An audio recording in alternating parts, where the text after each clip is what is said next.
everyone. You've reached S.J. Thomason with Christian-Apologists.com. And I'm really excited to report that I'm here with Hunter Bailey, who's pretty famous on YouTube with his really great site called Sentinel Apologetics. And so hold on one second. I just realized I've got something going on here with my sound. Hold on. And so now we go. So anyway, so I wanted to turn it over. He runs this site with Robert Rowe, who's out of Australia, and it's got a lot of attention. And he is a former atheist, which I just discovered a few minutes ago. So I'm excited to have him here because we also often have a lot of atheists who come in here and want to share their views. And so without further ado, let me go ahead and have Hunter introduce himself. Yeah, cool. So my name's Hunter Bailey. I actually am one of the persons who's with Robert at Sentinel Apologetics, and actually, yeah. So I was an atheist back in 2011. Wasn't raised in a Christian home, anything like that. But I did start being asked about my conclusions of what I was talking about at the time back in 2011 and everything. And ultimately what happened is I realized that I actually didn't know everything. There's always going to be that one person who's smarter than you. So like I was telling SJ actually before, you got 2 ears, 1 mouth, use it at the ratio, especially to the much older generation, because you can learn a lot from them. That's why you respect your elders. But anyways, pretty much what happened was I started studying world religions. I started studying why people believe the way they believe from like a psychological aspect, and the evidence behind that, as well as the evidence behind, why people believe such and such, and why do they interpret the data in this such a way.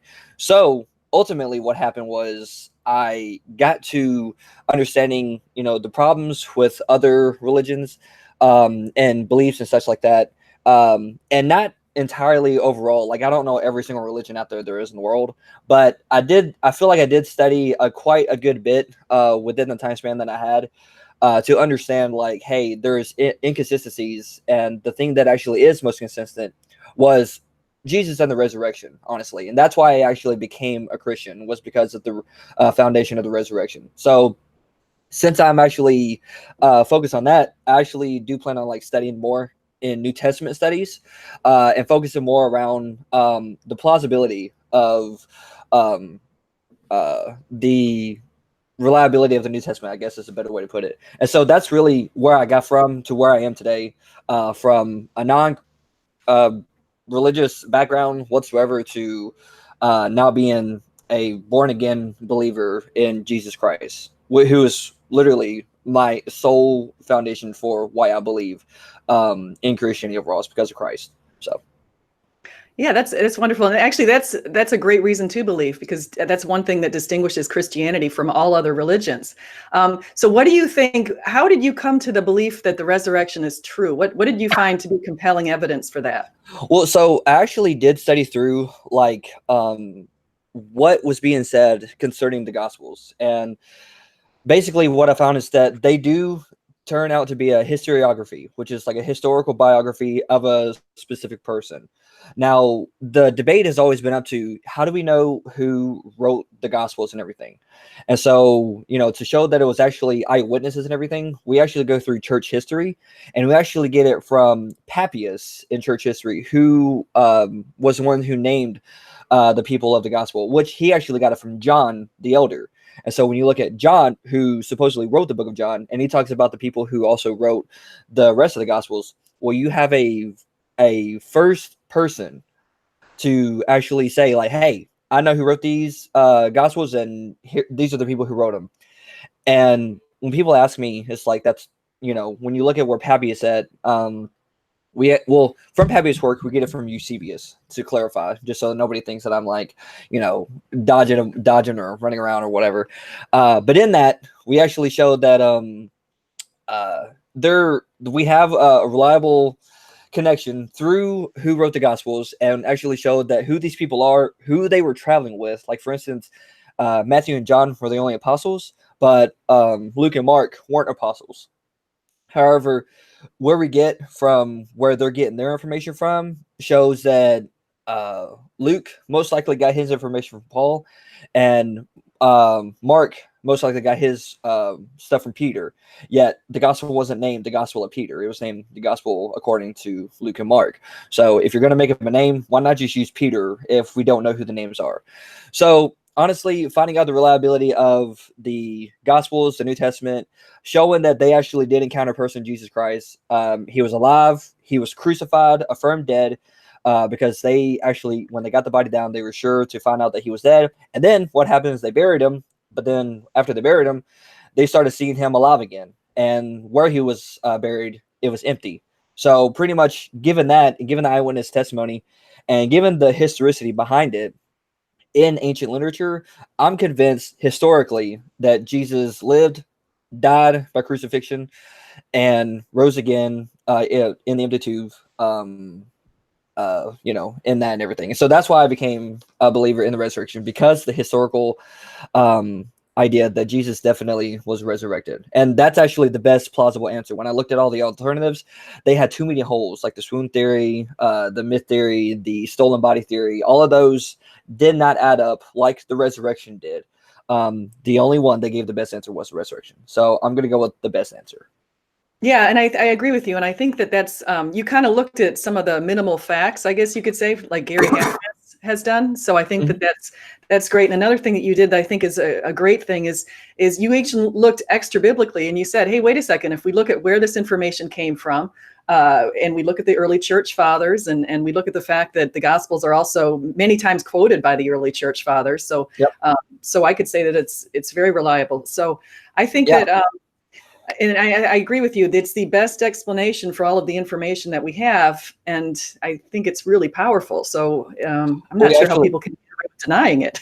Yeah, and actually, when it comes to the church history alone, if we didn't even have the New Testament, we can still find the entire New Testament within the early church history itself, except for maybe I think it's like 11 verses. So we literally in church history alone have the New Testament, which shows, if you know anything about textual criticism and everything like that with manuscripts and stuff like that, we can actually for certain know what the originals say to a 99.9 percentile. Like, and I'm not just quoting on that. Like, that's an actual, like, when you compare manuscripts, and I'm actually studying Greek, so I can actually well, not perfectly, but at least I can read manuscripts and read like, for instance, my Greek Bible that I have, and compare the two, like, because Daniel Wallace actually took a picture of every manuscript there is and every fragment there is, and you can actually read it for yourself if you wanted to. So it's not like people are making up these numbers. You can actually go and check these out yourself, thanks to people like Daniel Wallace, and thanks to people who are in academics teaching Koine Greek. So it's actually cool that we can just know the New Testament, how reliable it is throughout history. Those who say it's not, I don't know where they're getting the sources, unless it's just kind of like a prejudice kind of thing. No offense, but that's just where it seems like it's coming from. You just don't want it to be true. Yeah, I think that there's definitely a bias there against that being true. Mike Winter is in the chat, and if anyone has questions for Hunter, please put them forward. But Mike says, did Hunter believe God or gods is not real? What changed his mind, and how is that atheist if that's not what he thought? So did you believe that there were no gods at one point when you were an atheist? Yeah, I believe that there's no reason to believe in a god. Like the kind of idea, like, I don't know, and neither do you mentality. Kind of like that Arn Ra mentality. And so but not maybe extreme like Arn Ra is, because he could be really a go-getter at it. But I hold the belief that there is no need for gods. I believe that the Bible was just written by man for another way to control us and everything. But when I actually started studying what actually the reason behind the Bible, all the books in the Bible, shall I say, that's when I started realizing, okay, I was coming at it from just a naive perspective where I didn't actually study the material, so I couldn't really say much on the material. Now that I have studied it, I came up with a complete different answer, that it wasn't just written by man to control kind of aspect. It was written to help like the people of Israel, and then give hope to people on the basis of of, you know, hope after life and everything, that there is actually a God that actually wants to have a relationship with you. And that's the whole basis behind the Bible now in a nutshell. Yeah, yeah, and I agree with that, and I think that those are very important points. One of the things too that I think people don't realize is some people don't realize is in the first few hundred years, Christians didn't have these legal protections, and a lot of times there were very sporadic cases of heavy persecution, like from Nero and from Diocletian and some other before they and they still kept growing, and so that I think that speaks to almost miraculous growth to 5 to 6 million people before being legalized finally from Constantine in 313. So it's just looking at that, and actually even how one of the Pharisees, Gamaliel, predicted that. He said, if this is the real deal, backed by God, then it won't grow. You won't be able to stop these men. Yep. And actually, that's what I tell people that all the time concerning that actual thing. If it's of God, then it will keep going. If it's not of God, it will wither away and dissipate like all the other ones are. Because if you actually look back in history, the Jews actually wasn't dealing with just Jesus of Nazareth claiming to be the Messiah. There were other people claiming to be the Messiah as well, and had followings as well. The only difference was resurrection. There was no other Messiah or person claiming to be Messiah going around saying that, you know, I've died and I'm going to come back to life. Nobody was ready for that. That's why you see the disciples all upset and everything. They were not expecting it, which is why hallucination theory for the resurrection actually falls us too psychologically, because nobody was expecting it. They were expecting a King David. So yeah, that I totally get with you. I totally agree with that, and I love it that you actually use that reference, because I used it all the time as well. Yeah, I love that. And you know, that's a good point. The Jewish people didn't really know even how to interpret some of their own texts, because if we go back and we look at Isaiah 53 and how it basically discussed the crucifixion, or we look at Psalm 22 and also discuss the crucifixion, or we look at Daniel 9 that talked about 77s and from the time when Artaxerxes had his decree, that gives us the date of Jesus's crucifixion. I mean, it's truly amazing. Yeah. And that's, I think, why Herod was a little bit freaked out and did order the killing of these boys back in the day, because I think that there were some people who had these ideas and said, well, wait a second, if the timing is this, we need to be worried about this right now. And so that was pretty, I love the way that we can even go to the Old Testament and make a case for Jesus, because some people, if they question the reliability of the New Testament, we could say, well, I've got a case for Jesus based on the Old Testament, and we know that we have the Dead Sea Scrolls, which evidence that, so I think we're good to go. Actually, it's funny that you say that too, because when you said Mike Winter, I think was his name, I actually thought you said Mike Winger, and I was like, oh, that's cool that he's actually asking a question. And so I got the names confused, but Mike Winger, if you know him, oh yeah, I have him on my channel. Yeah, okay. He actually pushes forward biblical prophecy. He thinks that it's a huge evidence for the reliability of, well, pretty much showing that the Bible isn't just a book made by men. These guys actually had an outside source of time feeding inside source into into these people, telling them, hey, this is such and such is going to happen, and and this is how it got written out. This is how prophecy was made. And so prophecy, I think, actually is pretty interesting. I think Mike Winger is on the right track and pushing it forward, and I actually do encourage people to check it out.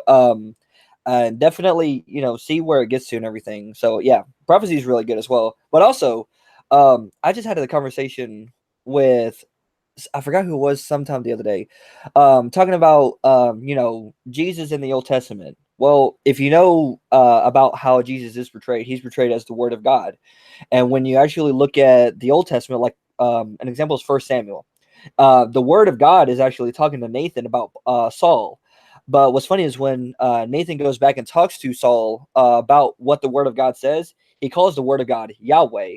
So the whole emphasis on John, where he's saying the Word of God and everything was with God and was God and became flesh, in the Old Testament, the Word of God was already being portrayed as Yahweh. Yet John is calling Jesus the Word of God.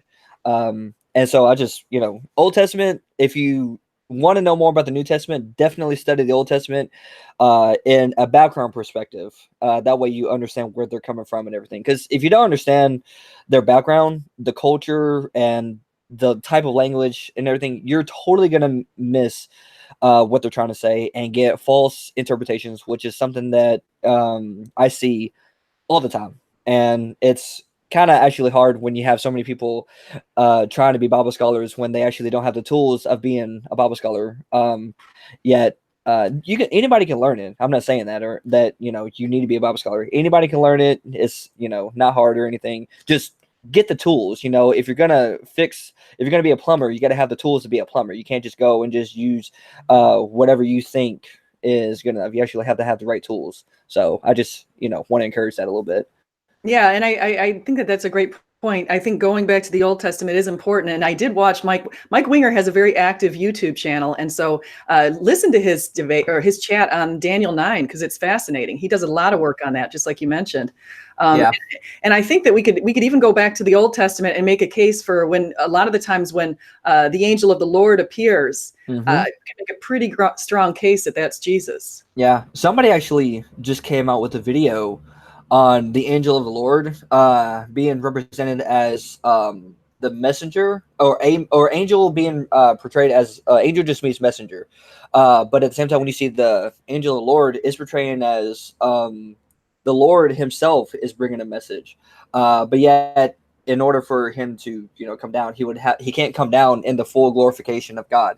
He has to come down in a sense of where we can at least apprehend him. Hence why it's an angelic figure. You see, there was Abraham when he's talking to Yahweh. In some versions, it says a man or like an angel, two humans, or something like that. Or you see like all three of them be portrayed as humans. And to me, I think that's portraying, since Jesus is portrayed as Yahweh, that's Jesus in the Old Testament as well, especially if it's a man figure coming as Yahweh himself.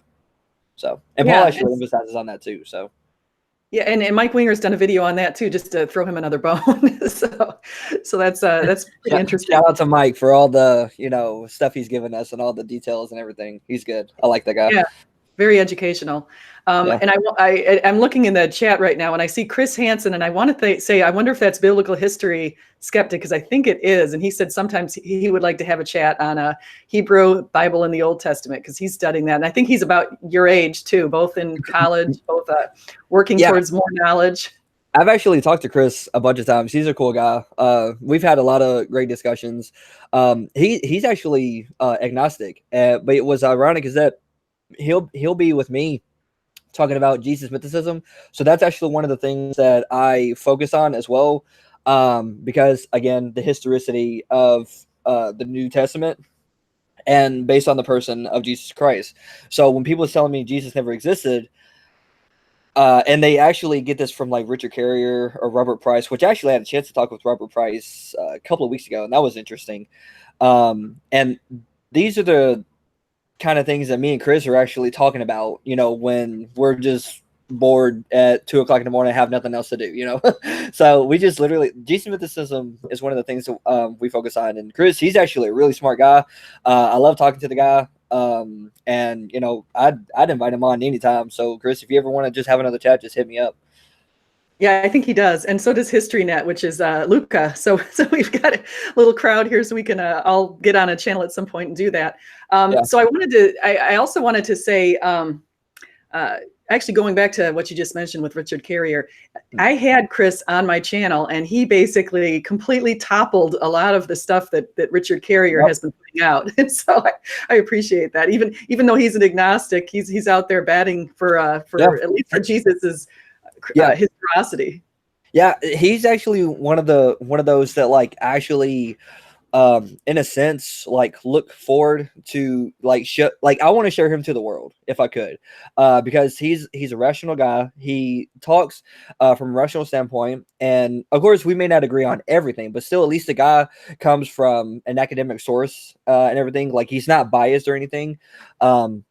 And it's just really cool to see that, especially with somebody who is in opposition of your pretty much of your worldview, but at the same time is able to talk and not just talk over you like you see almost everywhere else on God's green earth concerning, the three things we're not supposed to talk about, religion, politics, and all that stuff.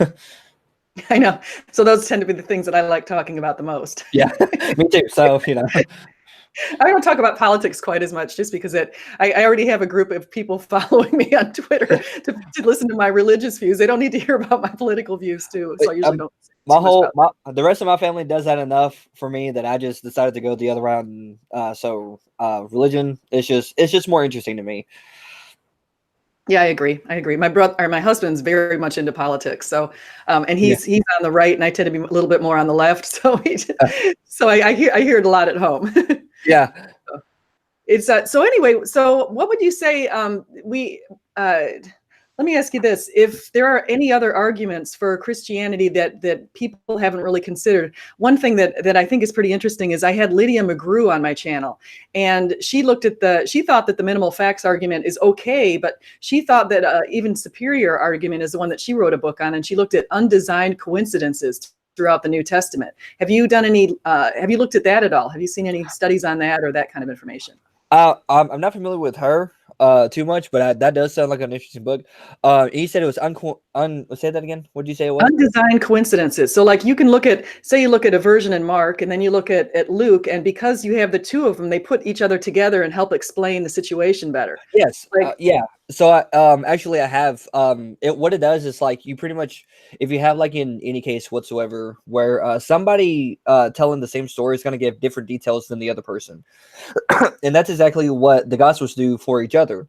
Now, when a lot of people tell me that everybody like Luke and Matthew get their sources from Mark, so I actually went through the Gospels and actually tried to figure out if this was actually true. And actually, there are some stories that are in both Matthew and Luke that are not in Mark.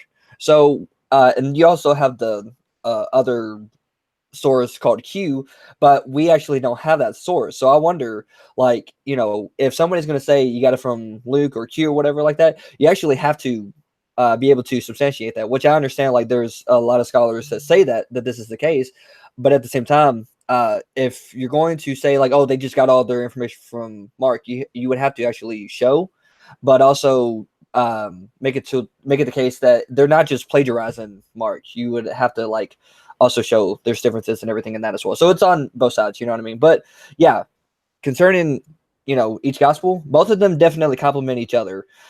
They help each other out, and especially they all surround the same event, which is the life of Jesus Christ. And if you look at any historical narrative of anything, even if there are, like, for instance, where how we know about Rome and it burning up and everything, well, in the writings there are contradictions about Nero, about his location and stuff like that. However, nobody concludes, therefore, just because there may be contradictions, that the event didn't take place. Everybody still says that Rome took place. So even if you see problems with the Gospels, which I'm open to them, but at the same time, I've actually studied it within, different versions of the Bible as well, like NLT and ISV and all that stuff. And when you actually learn what the originals say, I don't actually see a problem. I see that they actually complement each other. And you need to be aware of that and not just say, oh, see this and this contradiction, when actually it can actually both be true and actually help each other rather than go against each other. And I've seen that being the answer multiple times when somebody shows me a contradiction or something. Yeah, I've seen that a lot too, and I've definitely seen a lot of people say, "Well, that is a contradiction." When how did Judas die? And so they talk about, there's two different areas where we talk about how Judas died, but you can put them together. So there's, as Hugh Ross has said, there's no provable contradictions. You can actually figure out a way that could be possible, and so I don't see the argument as being very strong. Yeah. Well, actually, another example, a good like one is where talks about Paul in his conversion. He says that there was there was a voice of God, everybody can hear it and everything like that. But in his other cases, he says it was a loud thunder and everything. And so people have come to me saying, well, was it thunder or was it a voice, an audible voice that people could hear? And when you actually look at the Old Testament, a lot of people will first say, oh, well, that's a contradiction and everything, right? But when I looked at the Old Testament, it actually talks about how the Lord speaks in a thunderous roar. So literally you have the Old Testament actually complementing the New Testament and literally putting things together. So that's why one of the hermeneutical tools that I use to decipher a text or something is letting Scripture decipher Scripture, not my personal thinking or whatever interpret the text and be like, oh, see, this is what it concludes. No, you have to take it in as a whole. If you take it as one verse, you'll all of a sudden be starting a cult or something like, the Black Hebrew Israelites or something, so. Yeah, I agree. And I have, I'm looking in the chat here and I see somebody called Elmer Parrish, and he says that I am lying because I've been shown many times that there were contradictions and I could not resolve any. So Elmer, please present one of those contradictions to us and I will go ahead and see if I can solve that for you. Yeah, I want to hear it too, actually, because I love these kind of conversations. I literally invite people to break. Actually, I want to hear challenges, because what it does is that when actually you challenge people, in a respectful way, of course, don't be a troll. You actually give them a chance to find truth. Now, if you just want them to be stuck in delusion and you don't want to help them out, then you're not really helping humanity better themselves if you're just letting people run off in delusions. If somebody's going to run off a cliff, I'm definitely going to help them. If somebody's running into a delusion, I'm going to try to, help them if they want help, that is. But I encourage challenging. That's actually how I became a Christian. It was because I got challenged on what I concluded based on, the Bible, and I found out I was wrong. So I want to be challenged still today, because I want to know if I'm wrong or not. If I am, I want to find out. I don't want to just be stuck here and be like, oh, my whole life is a lie. I don't want that. I don't think anybody would want that. So definitely encourage challenging to both skeptics and people of their faith. I actually spoke one time at a juvenile detention center or something like that for troubled kids, and actually was telling the Christians there, I was like, how many people here are Christians? And they raise their hand. And how many people are not believers at all? And they raise their hand. And I gave a basis for both of them, but I actually challenge the Christians. Test your faith, as 1 Thessalonians 5:21 says. Test all things and hold to that which is good. Test your faith. See if it actually holds out. Don't go on blind faith. Actually see if what you believe in is true. If it's not, find truth. Don't just sit there and twiddle your thumbs and just be like, oh, my whole life. Actually seek it out, because that's what betters humanity. That's what betters human nature and everything like that. You're right. I think I would say apathy is the enemy. So people who are just apathetic, they're like, well, I don't really care. Like, what do you mean you don't care? If you actually know what we're talking about here, this is pretty serious stuff. Yeah. After all, Pascal's wager, I don't think is the most compelling argument in the world, but it does give a good idea of if we are wrong, there can be dire consequences for it, right? So I never use Pascal's wager to try to argue somebody into believing or whatever, but I do use it in a sense of rationally saying hey, if you're wrong, it can be dire, no matter what the truth is. If it's Buddhism, Hinduism, Islam, Mormonism, Christianity, atheism, anything, still, you don't want to be wrong about this stuff, especially when there could be something afterwards and you had a chance, So definitely I definitely use Pascal's wedgers to try to reason with people to look and seek for truth. That's my thing. Yeah, and I think that's a pretty good approach. Let me ask you this. I'll shift gears for a second, because I did say that we'd say a little bit about atheism. Do you think there's any strong cases that you can make for atheism? If you had to sit on their side and say what is the biggest, best argument they have in support of atheism, in your opinion? So actually, there's somebody who actually came up with a list of arguments. And in my studies, actually, I have that list, and let me just grab that real quick. But in the list of arguments and everything, what I've seen is people try to show the impossibility of God's nature to exist. So whenever I say can you show that God does not exist? Well, they always go to, the Christian God couldn't exist because he's a contradiction within himself, and of course I go through that. But whenever I actually talk about arguments for atheism and everything, the absence, I guess, of God, and if I can remember which argument that was. I can't remember off the top of my head, but I have the. Hold on, let me just get that real quick, so I'm not just talking out of my head. Yeah, some would say the absence of God, like if they say a prayer and they feel like God didn't answer their prayers, and so they feel like that must mean that God doesn't exist. Yeah, here we go. Let's see. So actually, when I go to divine hiddenness is actually what it's called. I actually have seen like that to be reasonable in the idea like God has hidden himself from the world, so therefore there's no reason to believe in him. However, I don't think he's hidden himself. I actually think he's made himself clear. Apparently not to some people, they tend to put blinders on and they can't see just how just where exactly or anything. Like they may be just missing something. I don't want to like just paint a broad picture. But at the same time, divine hiddenness I think is actually somewhat of a good argument, because they seem to feel that God has hidden himself if he does exist, and so if he's hidden himself, there's no need to worship him, and there's no reason to believe in him. But I was actually just talking to Ra through Twitter, and he was talking about like, you cannot possibly know that there is a God. And I said, well, just like you can't help somebody who doesn't want help, you can't give somebody evidence who won't accept any evidence, right? Because the fact that no matter what you give them, it's just not going to be evidence. So some people are that close-minded to where they just won't accept any evidence. And so that's why it seems like God can be hidden himself.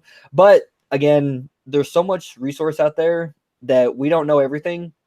So you could just simply not have came across the right sort of material or the person that you need to talk to, which I've seen to be the case when I've talked to people before. Like, all the time, you hear people here like, oh, I've never heard that, before. I was like, well, it's just, you haven't either. It's just that time, you just decided to finally do something, or that, you just so happen to come across the right person at the right time and the right thing seemed to happen. I have had people come to know Christ because of, just something I've shared, personal testimony of how I became a Christian. And it just, you can be that person. You never know. You can always run into the person who may have something you have not heard of. You got to be open to that. You can't just assume that you know everything. Yeah, that's, when I mentioned to you before we got on this call, in 2012, something like that did happen to me. I got on a plane and I noticed this man who was sort of ethereal, and he ended up sitting next to me, and his wife sat next to him, and he struck up a conversation. And the next thing I know, he was telling me about Isaiah 53, which I completely didn't even know about because I was a Catholic, and Catholics never really get into the Old Testament, at least not in my where I went to church and school. But I didn't know about Isaiah 53, and so I immediately checked that out. He also directed me to C.S. Lewis's book Mere Christianity, which I felt was a game changer because of trilemma. And had I not bumped into him, who knows what would have happened. So I would say that God was working through that little interaction. Yeah, and actually, to kind of clarify, like with the whole personal testimony, in my personal testimony, I always give the reasons why I became a Christian, like the researching and everything. So whenever I give my personal testimony, I have good reasons why I believe what I believe, as well as anybody else who believes anything. If you believe, like based on if you believe that there is no God, well, people can have rational reasons to believe that there is no God, right? Doesn't mean it's true. Just like for my reasons, they might not be true, but that's why you talk to people. That's why you search things through and everything. And I just wanted to clarify. That's why I use my personal testimony to show the research that I've given based on the resurrection of Jesus Christ, and also to base it on I'm not making a claim that I just believe something. I'm giving the reasons why I believe it. And so that, I actually base myself, and you can ask any skeptic that I've ever come across with, whether they're atheist, agnostic, or just skeptical. I try to be as rational as I possibly can, as I encourage anybody to be, and not just assume anything. Always test your own theories, especially if they come out wrong. Don't be hurt. Be glad that you found out that you have found truth, that something is wrong about what you believe. So I want to clarify because, I saw that in the chat. So I just want to clarify. You're welcome, Elmer. Yeah, you're funny. Elmer actually did post, he thinks that the contradiction is Judas's, the way that Judas died. Do you want to speak to that? Because I could speak to it too. I actually really want to hear what you have to say about it as well, and then I can give in what I think about it, because we might agree on it. I don't know. But you go right ahead.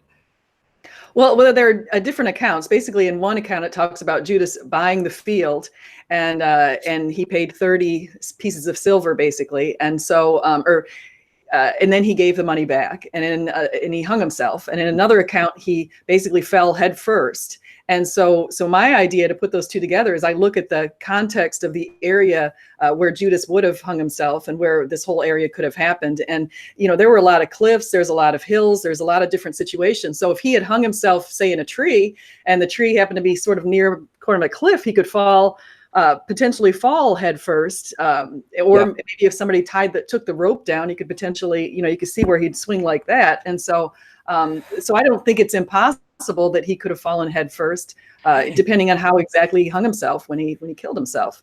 Yeah, I don't think it's pretty much the argument of silence to say that there are not outside factors that can explain the inward or the influential aspect of the context of surrounding it. So talking about, like, for instance, it doesn't actually say that he's on a cliff, but however, that is not an impossibility, as well as people are known to do that. And also in Israel, that's known to be the case, where there are trees on the side of cliffs and everything.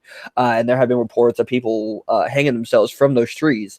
Even though it's a sad case, and even though that's very specific, but at the same time, I've actually looked it up, and that is the case where people actually have done it today. You see it in Israeli news all the time, Palestinian news, stuff like that. Like, it's a sad case, but it is possible it is doing it. And so when I take an outward source to show, like, hey, this is what is going on in Israel, well, why couldn't that have happened in Israel as well? And actually showing that outside sources have a benefit as well, So definitely, taking consideration that both can actually be true. And if they can be true, how is that? And if you can actually make sense of how it can be true, then it's not a contradiction. It's just it's just a argument from silence at that point. You're just saying, oh, it doesn't include this, so therefore it's false. No, just because it doesn't have something in there doesn't mean that it can't be the case. That's not how history works, and that's not how you look at anything concerning a specific scene of where something happened. And literally, you see this in forensic cases and stuff like that all the time as well. Yeah, I agree with you. And you reminded me of something when you're mentioning Israel. That's another something that's pretty amazing. One of the things that was prophesied in the Old Testament was basically that Jesus was going to come into the second temple. And Jesus did come into the second temple, obviously, during his ministry. And the second temple was destroyed in the year 70. And then thousands of years, there was no Israel around at all. And it took until 1948 when Israel was formed again. There's no other country quite like that in the world that came back after well over 1,000 years into existence. And it's because there's also stuff in the Old Testament that speaks of a third temple, essentially. And this third temple is going to have to be up, and that'll be up towards the end of the world. Yeah. Actually, have you ever heard of the arguments where the third temple wouldn't be a physical temple, but it actually be the church body, like we are the temple? I've actually heard that before. I don't know if you've heard that, but I was just curious. No, I haven't. Oh, okay. Yeah, because I've actually heard that we are the third temple. Because our bodies are a temple and everything, and we are the church body. It's just, so that's a layman way of putting it. But I've heard that argument before, that we are the third temple. But that was just something. But I can't help. I'm also watching the chat, and I just see people going at it already. So if I could, I was just gonna answer something real quick, because it's good you're watching the chat too, because they're going. Because people all the time say philosophy is worthless, but evidence and support. What? Say that one more time, because the sound went out for a second there.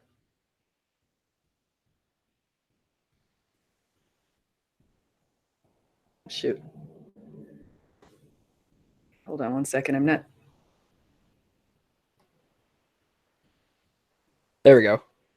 There, I got you now. Okay, sorry about that. But what I was saying was the idea of philosophy is a bad thing. So actually, not only do I want to get my master's in New Testament, but I also want to get a master's in philosophy as well. And because of that, is that philosophy is actually a tool to help articulate arguments and premises. Especially, you have philosophy of science as well, which helps articulate the data with science and everything. And this is actually a quote talking about how philosophy can be used to benefit science, and vice versa. It says science can provide evidence in support of a premise in a philosophical argument leading to a conclusion that has theological significance. So science can be used in philosophy to help prove theology as well, especially if you use an evidence of like how I actually point to how I use like the idea of like the cosmos kind of idea points to there being a creator, like what Hugh Ross says and everything. I know people are going to disagree with me on that, but that's just, you know, I've the way I've heard it has been very compelling. And the idea is that the universe as a whole points to literally, I'm just gonna, you know, for the sake of time, literally points to God. And so, the same way in a forensic case, if there is a crime scene, it points to the perpetrator who committed the crime, right, or committed the scene to happen. So when you have this scene, so to speak, of the universe, however, it shows who created this whole scene, who created the, I guess, you know, in a forensic case, like the crime scene kind of thing. God does that for the universe. It points to him. We don't have tangible experimentational you know, evidence of God. Like we can't put God in a lab, but however, we do have evidence we can put to the test that does point to there being a God, which is how forensic science works. So to me, in a sense, I do believe there are scientific reasonable data that does point to there being a creator, there being to a God. And I'm open for anybody to, you know, talk with me on that and everything. Because, you know, I like the dialogue, especially with people who disagree with me. So yeah, and I thank you for mentioning Hugh Ross. I'm just looking at something I just read in Lee Strobel's book yesterday, and I took a picture of it and put it on put it on the internet. But he says that Scripture speaks about the transcendent beginning of physical reality, including time itself, in Genesis 1:1, John 1:3, Colossians 1:15-17, Hebrews 11:3, about cosmic expansion or stretching out in Job 9:8 and Psalms. I can't read what I have there. Isaiah 40:22 and Isaiah 45:12. About unchanging physical laws in Jeremiah 33:25, and he goes on, and he actually has done a real lot to try to tie in the scripture with some of the things we're seeing in science, which I think is pretty amazing. And of course, there's the one verse that the heavens declare the glory of God, the skies proclaim His majesty. So, yep, yeah. So actually, what's funny is I was actually in a biology class before, and you know, I was talking with the professor and I actually disagreed with what my professor was saying on some of the stuff, because he comes from he takes like the Bible and inserts that into science instead of letting both complement each other, right? Because God is the creator of both nature and scripture, so they're not going to contradict. However, because of the Bible, you know, in the beginning, God created the heavens and the earth. People were already in having the idea that the universe had a beginning because of Genesis 1:1. Now we're just not catching up.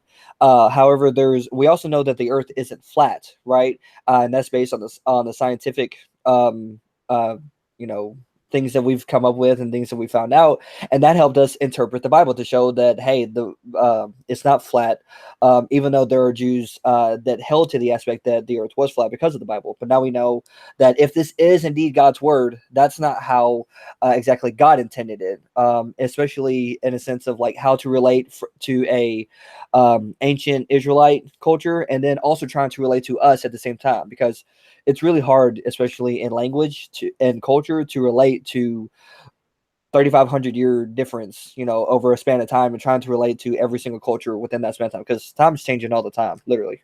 So yeah, and I think that speaks to another really important point is the Bible is so interesting. It can be read on a very simplistic level, or it can be read in a very deep level. So it appeals to people who maybe might be more simple-minded, and it also appeals to people who might have a lot of intellectual capability. So it's just really a fascinating book.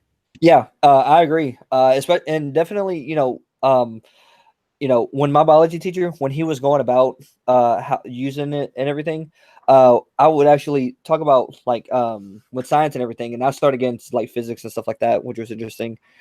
And pretty much when it came to like the idea of, you know, I realized like it's not just like everybody in a sense does have a bias, but sometimes it can be kind of hurtful to yourself, especially when you have a panel um, to really give out information, everything like that. So I do recommend, like, anybody who is teaching somebody something, be able to also back it up, as well, because I had to go up against my own professor, and that could have cost my grade and my diploma. You know what I mean? I would have been here for a lot longer. I'm glad you mentioned biology, because there's a lot of people who ask me, they'll say, "Do you believe in evolution?" As if evolution is another word for God. And so, Yeah. what's your take on evolution, since you were just in a biology class? Well, so if you ever watch anything on Sentinel Apologetics, I am actually an atheistic evolutionist. Like, I actually hold to the aspect that God uses evolution in an idea that um oh, I'm sorry, yeah, that God uses evolution to get to where we are now. Um And when it comes to biblical idea of it and everything, you actually look at people like Luther. He actually, ironically, taught aspects of evolution without using the word biological evolution. Same as Calvin. And there was also an ancient, or not ancient, early church father named Basil, who also mentioned um, evolutionary idea based on Genesis 1:20, where the fish and the birds both derive from the water. Basil came to the conclusion that they had a family link. So you actually have older church fathers even already teaching the concept of evolution, but not just giving it the name evolution until today and everything. So it doesn't actually contradict the Bible. As a matter of fact, when I actually am reading through Genesis and everything like that, it says that God created mankind, but it doesn't say exactly how. It says that he created him from the dust of the earth and breathed into him. Well, if you listen to people like Carl Sagan or Neil deGrasse Tyson, they say that we are stardust, which ultimately, if you look at the earth, dust of the earth, we're made of stardust. The dust of the earth is stardust.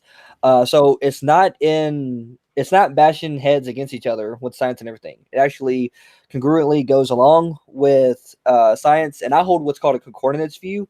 So if you study ISU Hugh Ross, he actually explains that a lot better than I could, and it shows biblically as taking the Bible as a whole in perspective and showing from a scientific standpoint of how we got to where we are today, the beginning stages of the earth, and also from a biblical standpoint of the 6-day creation of in line of how it worked, again, from a Bible standpoint as a whole. So that's what my point is on evolution. And my biology teacher, he was actually a young earth creationist.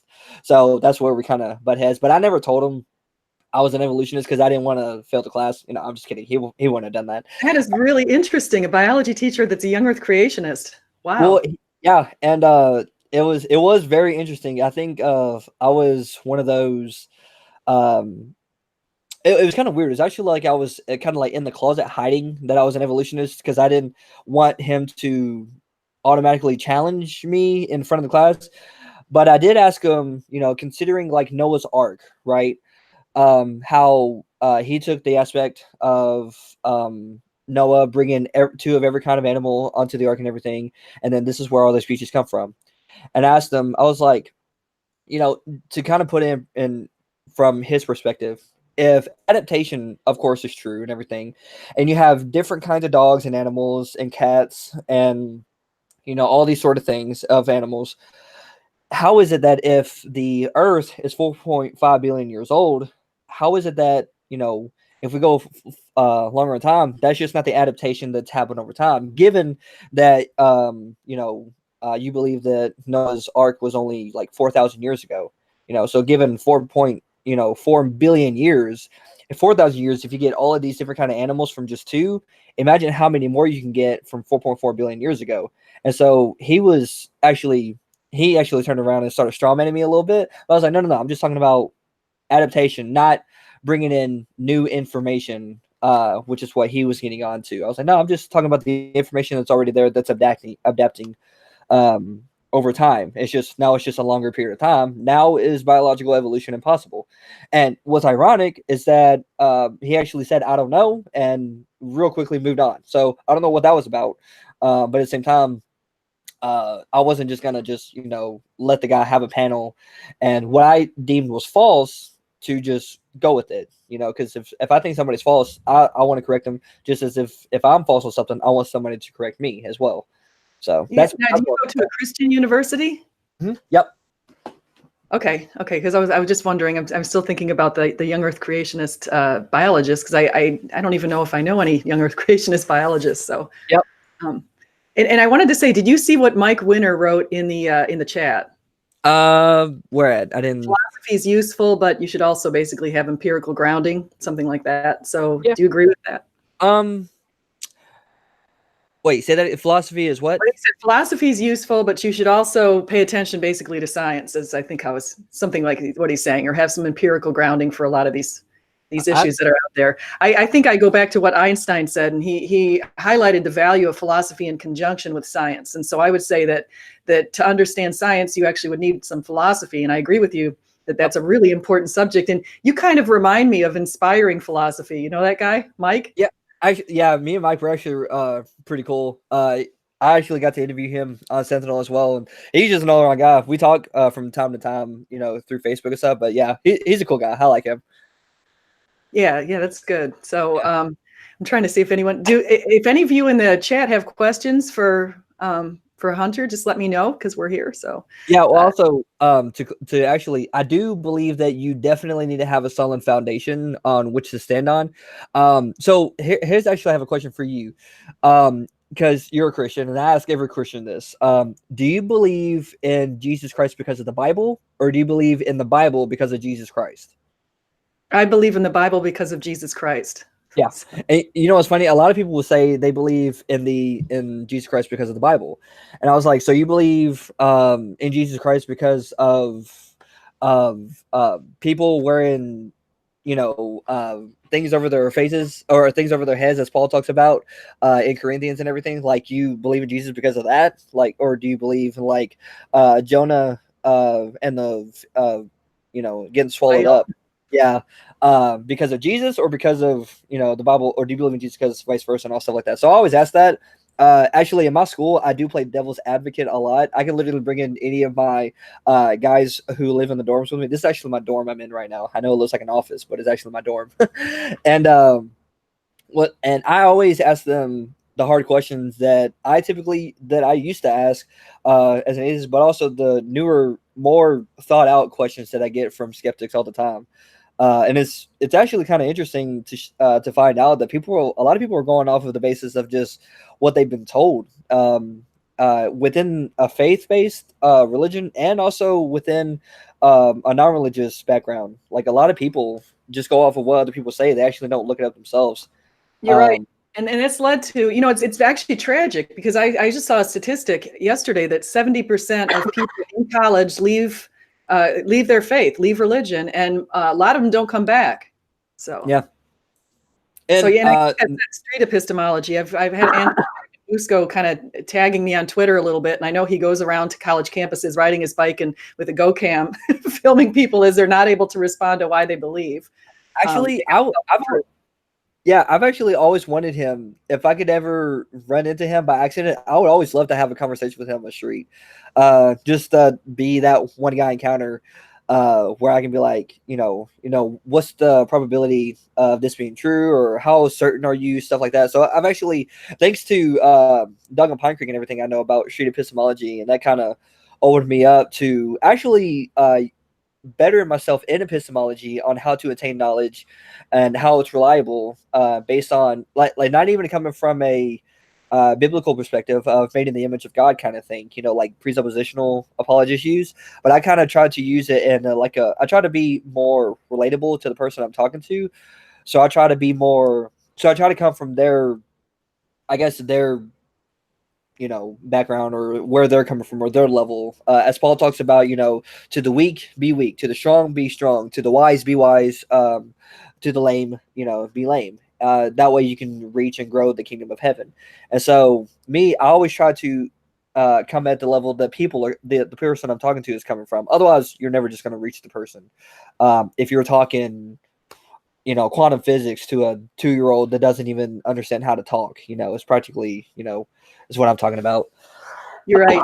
You have to adjust the message. And I've been on Pine Creek's channel before, and he has the craziest set of questions that he asks. I have to figure out, like, I have to think three questions ahead, looking like a chess player, because I know what he's trying to do.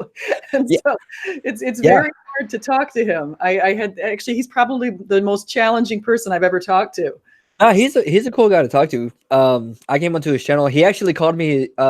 He actually said I was one of the most favorite Christians he's had on there, because what I did was when he asked me questions, I would tend to like ask them back. And so pretty much, good. Yeah. Well, at least I tried to. I don't know if I was nearly as good as he is with the questions, but he's had those questions locked up, for years now, for however long he's been doing it or whatever. And to one of the questions, he actually gave a list on YouTube one time of certain questions, answer them in true and false. And I went through them, I answered them true and false, but they seemed a little, the nicest way I can put it is, in a sense, it seemed a little deceptive, in a sense, in the idea of what the conclusion brings. Like, what is the probability? What is more probable? Jesus rising from the dead, or such and such. I can't remember exactly how it is. And of course, you go with what's more probable because you go with what's more likely to have happened. However, I do notice that's what's called the gambler's fallacy that he's using. If we're going to use probability, just because one thing is more probable than the other doesn't mean that the less probability aspect couldn't occur, and you have a new revelation type thing happen. So whenever somebody says this is more probable or this less probable, doesn't mean it's not possible. And if it is indeed possible, then you're just using gambler's fallacy over and over again. And that's honestly what I think, what I see in Doug's questioning, is that when he uses probability like that, you're just doing gambler's fallacy over and over and over again. And if he wants to quote me on that, he can. If he wants to prove me wrong on that, cool, because I like being proven wrong as much as I like to show that, I'm right in some things as well. So. Yeah, he's a character. I can say he asked me, he was just doing little jabs at me, but he said right before I agreed to get on his channel, he said, "Oh, well, do you have to ask your husband if he's going to permit this?" And I'm like, what? No, he's a cool guy. Timothy 2:12. He's like, well, 1 Timothy 2:12. You're a woman. You're not supposed to. Oh, yeah. Oh my gosh. Actually, he's a cool guy. I love his personality and everything. Just the way it comes at it seems a little fallacious in the idea. So I, just maybe he can, better that or something, but I just have a hard time, seeing, like, I have a hard time going with his logic when it paints a broad picture of what the conclusion brings, even though that's not necessarily the conclusion. It's just how it's portrayed. It's worded specifically to bring the conclusion, to make a person think psychologically of a certain thing. Yeah. It's clever. Yeah. I mean, I'll give him that. Yeah, but to me, it's kind of deceptional at the same thing. Which it's not necessarily like the worst way to go about it. It's not necessarily the worst thing or everything to make people think about those things and everything. Because I actually wrote, I don't know if I published it yet, but I actually wrote an article based on a certain verse. Oh, wait, yeah, I did actually. It was on, does God lie or deceive or anything like that, or use deception? And so I actually go through Michael Heiser, if you know anything about him. Yeah. He actually talks about the Bible verses on where God uses people are already in evil ways, doing evil things and everything, and they're believing in lies. So as the Bible says, God will give them away to their sins and their desires. So God sends deceptions, sends deceptions in order to, help them believe the lies that they already believe. And Michael Heiser puts it in the perspective of, this is how he righteously judges people who do wickedness and believes in lies and stuff. Well, if you're going to believe a lie, then, and you're going to stick to it, and that's going to change you, well, then go right at it, and it goes along. That helps in 1 Thessalonians. It's not God lying. God isn't lying, but it does use deception to judge wicked people, which, if you want to go check it out, it's in SentineLApologetics.com, and I actually quote Michael Heiser in his thing. If I can make a shout out just there, just so that people understand where I'm coming from. It's right there. So yeah, no, that's good. That's interesting. And actually, I don't know if you saw the question that Chris posed here. He said, and I don't know if you're familiar with this particular verse, but he was looking at Deuteronomy, and I just pulled it up on my phone so I can read it to you because I'm not familiar with it. Deuteronomy 32, 8-9, it says, when the Most High divided to the nations their inheritance, when he separated the sons of Adam, he set the bounds of the people according to the number of children of Israel. For the Lord's portion is his people, Jacob is the lot of his inheritance. And Chris has the idea that this refers to multiple Yahwehs. I think that's how he put it. And so do you see that interpretation? Or are you familiar with that verse or any sort of controversy surrounding it? I'd have to read the text in a whole, and honestly, I just have to get back because off the top of my head, I couldn't make an actual substantial argument for that, because I never just want to go off of like, oh no, it doesn't, and whatever, and then totally be just talking out of my rear and not even know what I'm talking about. I don't go at it like that. I like to actually study it and then come to a conclusion. That way I can actually be firm in my conclusion, instead of just assuming because of other things that I've studied already. But I personally, I don't believe in multiple Yahwehs, of course. There is an idea of the two powers in heaven, which is like there's which, in New Testament it's God, the Father, and Jesus Christ. In the Old Testament it's the angel of the Lord kind of aspects, the word of God and everything, and it's Yahweh, where David talks about the Lord of my Lord kind of thing, where he's talking about the Messiah, but the Messiah has a Lord as well. And then like another example, just to clarify, like in Hebrews 1, the Father calls the Son God as well. So now is the Father, is the Son God to the Father kind of thing. So there's these whole aspects of like, more than one kind of thing, but yet there's still one. That's Trinitarian talk and everything, and I've been actually talking about that a lot the past month with the Muslims and one is Pentecostals. But I have to study that text specifically in order to make sense. And he just added something. Let me just add this. He said the Dead Sea Scrolls originally read sons of El instead of sons of Israel, and he spelled the L-E-L instead of sons of Israel. And so, and I'm not familiar with that argument either. So yeah, sons of El and everything. I take it in the aspect of angelic beings, so to speak. Like because you have Michael, and me and him, we've talked about the whole idea with with the idea of Richard Carey calling Jesus an angel, where his name wouldn't be Jesus, it would be a compound of El. So if you see sons of El and everything, I wonder if that's what he's talking about. But I can see that being in the aspect of angels as well, especially the archangels who names or compounds of El, sons of El, which like if you look at Israel, they say Jesus, son of Bartholomew or stuff like that. They always talk about who they're the sons of, and they share that name with them or something like that. So, excuse me. And so I think that's maybe what he's getting at. But I would just in a nutshell, just take it as angelic beings, so to speak. But again, I have to know what exactly he's talking about. So, if he's talking about sons of El or sons of Israel, when I think of sons of El, that's just the first thing that pops in my mind. Yeah, and that seems pretty reasonable.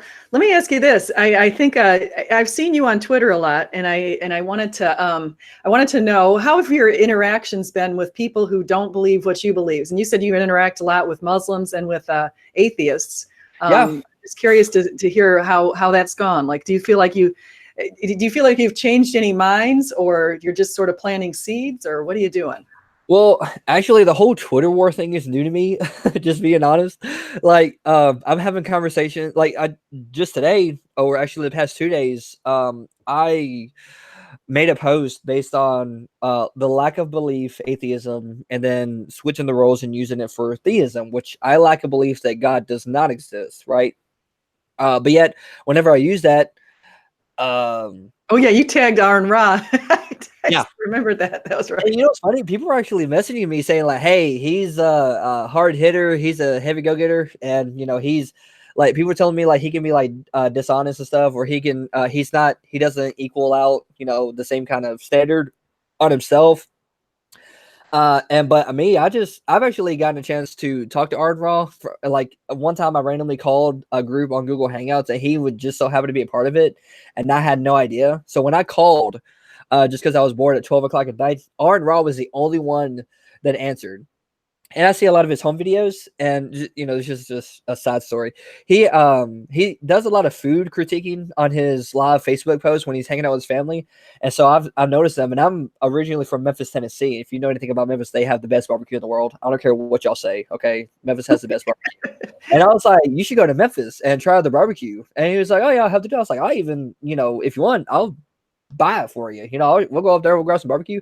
Like, I have no problem you know, talking to these guys or anything. So it's really cool how I can let me back up. It's really cool how I realize that these are people, you know. So whenever I'm talking to people on Twitter, I hope they know that I'm not trying to troll them. I'm not trying to be disingenuous. I'm not trying to be prejudiced or anything like that. I'm not trying to be rude or trollish. I'm coming at it from a personal way of literally just humans helping humans out, trying to better humanity overall, you know, whether it's one person at a time or it's the entire world overall. But whenever I talk to these people, back to your question, sorry. Whenever I do talk to these people, of course you have your trolls and everything. I actually have had people come to me saying like, hey, it's been awesome, you know, seeing you're encouraging. Like I've gotten messages before from random strangers telling me like, hey, you know, you've helped me a lot because I was struggling. And these are even the people that I don't even talk to. These are just simply people who are going down, reading the thing and just seeing how I respond, you know, out of love. Because if you're not doing it out of love as a Christian, then, you know, you might as well just not be doing it at all. Because with me, how I look at it from a Christian perspective is that you can have all the knowledge in the world, but if you don't do it out of love, you're not going to get it because they don't care how much you know. They just want to know how much you care. Is really where it comes down to. That's why I'm not like when you look at the stereotypical presuppositional, not all of them are like that, but the picture that's been painted is that they come off really just blunt, you know, really harsh kind of thing. And I hate that, you know, I hate that there's a stereotypical Christian that's not painted as Christ is, but painted as a created, you know, human being that's, you know, not perfect, you know, and that's the idea of Christianity now, is the idea of what humans have given it, not the idea of who the person it represents, which is Christ, does. So whenever I talk to, you know, atheists and Muslims, a lot of them are trolls, but also some of them I can reason with, and I like to talk to the ones I can reason with. But the ones that troll, I still respond every now and then, and sometimes it gets very just, you know, stressful responding to them. But at the same time, I still respond in a sense of trying to make sense when, especially if they make a very bold claim, and it's just, to me, when it comes out as ludicrous, you know, because there are people that actually read these comments, there are people that read these threads and everything, and they're like, you know, they're not seeing anybody defend this kind of stuff. So, you know, I guess I took it upon myself to actually respond and give somebody a chance to actually say like, hey, how do you deal with this person and such and such? And well, I deal with it literally on a daily basis, so I guess I can respond. But I don't always respond, but at the same time, I do when I see the need for it. Yeah, and I agree with you, and I think you made a pretty good point there. You made a lot of good points, but one of the points that you made, actually, I'll also totally agree with you on Jesus and love and trying to be as kind as possible. And it's very hard sometimes because sometimes people are rather hostile towards us. But as far as the idea that there are other people, a lot of times you're interacting with people on Twitter and you're maybe trying to kind of influence somebody in a certain way, and you don't realize that there might be 1,000 people who are viewing your timeline or will be viewing your timeline or will see that comment. And you can tell with your statistics, Twitter lets you know how many people are looking at it, and there's a lot more people than those with whom you're interacting. So yep, you never know who's watching, so that's why you always got to have a clean slate going across, because you just never know. So that, and also whenever I am actually talking to somebody, I never go in with the idea that I'm going to convince them. I always go in with the idea that I'm at least wanting to show them that I am a rational being, trying to be rational with them, trying to reason with them. You know, as the Bible says, let us reason. It actually says that more than once throughout the Bible. And so whenever I go in, again, I just try to talk to the person. I don't ever try to like prove the person wrong or anything like that. Although there are times where I come in and show that, like, hey, this is wrong and here's why. And if you have anything to say on it, I love to hear it. But I never come in trying to convince. I always come in to try to just reason with people and to hear them out where they're coming from, but also hoping that they would hear me out to show, like, hey, that's not the case of what you're saying to be true, and here's why. So. Yeah, and I think I think that's, one thing that you mentioned I want to go back to is the idea that you also interact with a lot of Muslims, and I have a lot of Muslim students, and a lot of them come from places where they might not know any other Christians, and so I make it a point. I don't proselytize because I'm in a private university that's non-denominational, but and non-Christian. But one thing that I think is important is just realizing this might be one of the only interactions some people have with Christians. So I always wear a cross. I'm wearing my cross right now, but I just want them to know, okay, I'm gonna treat you in this way, and I just want you to know also that you just notice that I'm a Christian, and then when you go back and you're back in your home countries, maybe you'll think about how to treat other Christians if you do encounter any. Yeah. So, I actually go on Discord from time to time too. Actually, let me backtrack a little bit. So in my studies of world religions and everything, I'm actually wanting to go to each church settings and just, share their, worship experience with them. Because like, for instance, I just talked to missionaries, asked them, I was like, do people just walk in and just come and join just to see what it's like? And they're like, yeah. I was like, could I? They're like, sure. And so, I like to go and actually come from their perspective and not a opposing bias perspective that just wants to prove them wrong and everything. I want to know where they come from to understand it better, because if you're coming at it from a totally different way that can't relate to them, then you're not going to get to them. But whenever I talk to like the missionary of LDS, and when I talk to Muslims and stuff like that, I encounter them from their perspective. So I study the Quran. I actually have a Quran in both Arabic and English. Wow. And Can you read Arabic? no, but I am wanting to learn though. And I do have Arabic speaking friends who do help me. So that's good, at least. It's good to have people in your circle that can do that. The only thing that I can really do is read Greek, but my vocabulary is a little weak. So I just gotta, if I was to say synopsis, like I can say the word, but I don't know what it means. Which, I mean, I do know what it means, but at the same time, a lot of people don't.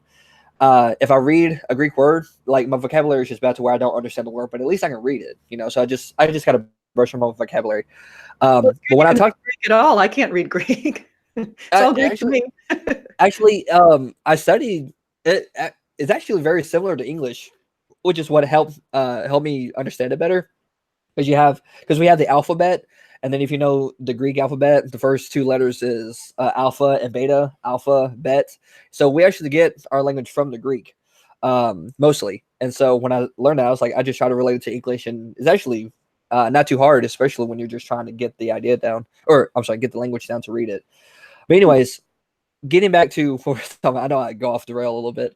Talking to Muslims, I've actually gotten more trollish responses from the Muslims that I have actually talking to them. Whenever I go to, they talk, the one thing that I always get brought up is the divinity of Jesus in the New Testament. Where does he say that I'm God? And I talk about that, but whenever I have in most of my experiences, when I try to change the conversation a little bit, because this conversation has been going on for a little while, they seem to never want to get off of that, and they just want to stick on that. And it's like playing pigeon with the chess. They play and they knock over all your chess pieces, they crap on you, and they go back to their flock acting like they won. When really, yeah, you should look that up sometime. Yeah, well, that's how it goes.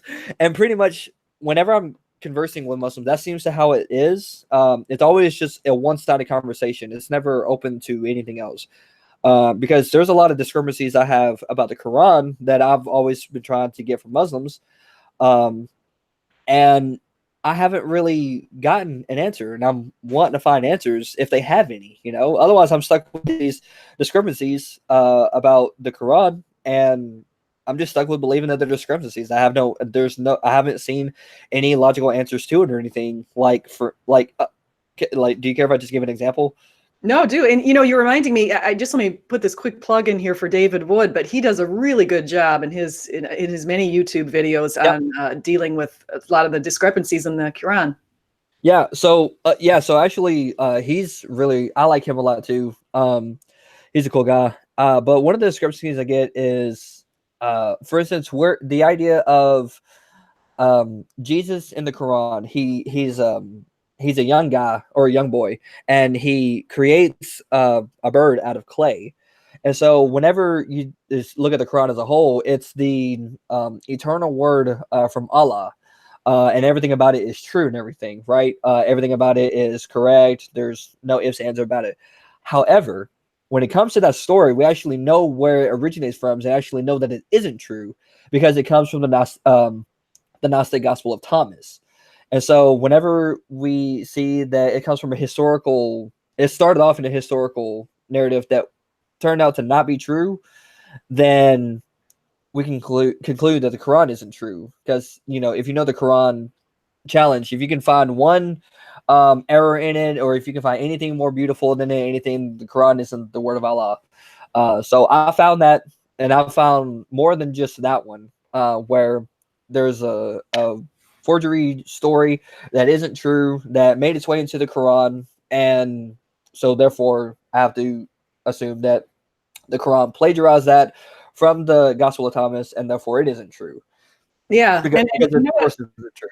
I want to add on something there, since we're talking about Muslims and David Wood, and it's something that I just read was about Nabil Qureshi, and I if anyone knows him, he basically had this book called Seeking Allah, Finding Jesus, and the only Christian he knew is David Wood, and he was praying to God one night, and he was praying to Allah, basically trying to find Allah, and he had this dream where he was in this big banquet, and David Wood was the only person who was in there, and he said he was looking through the door, and David Wood said something like,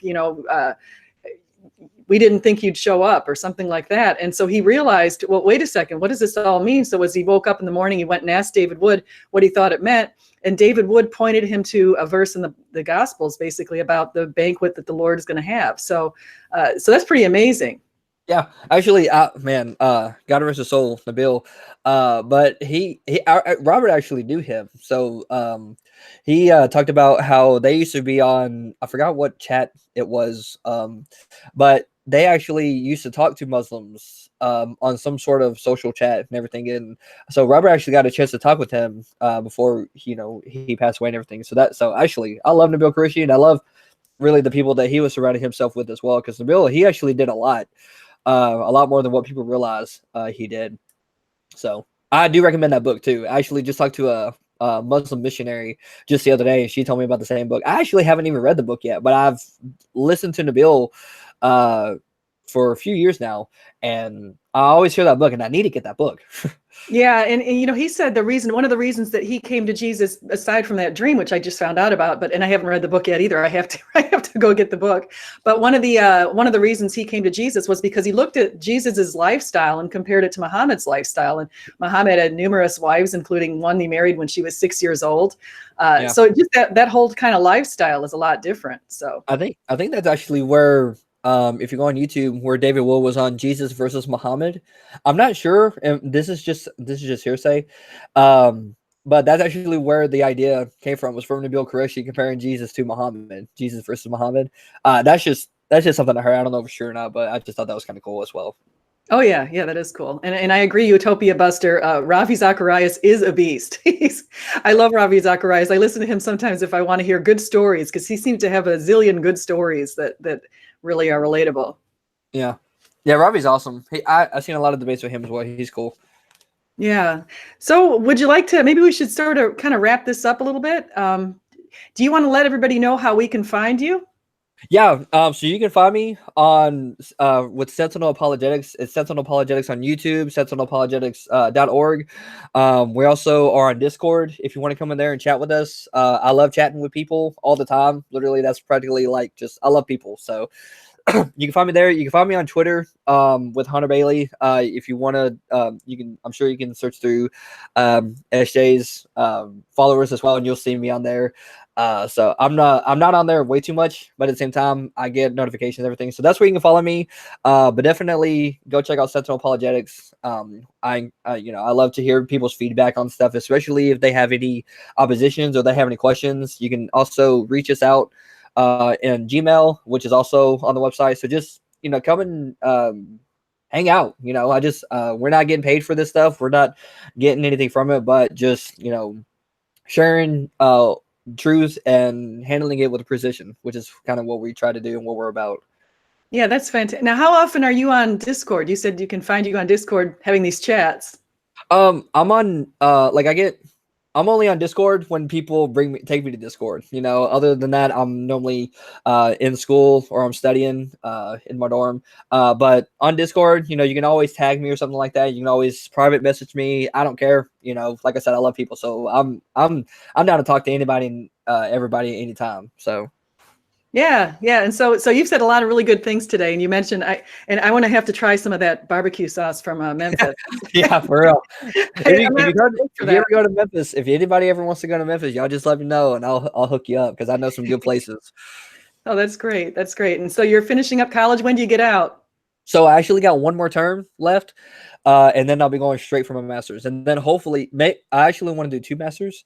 But definitely doctorate right after that as well. So really? I just got to figure out which. Yeah, I just got to figure out which one, because if I'm just weird like that. If I wanted to, I'd want 4 doctorates, but I ain't got the time for that. So what's your long-term maybe plan? Do you want to be in a university as a professor?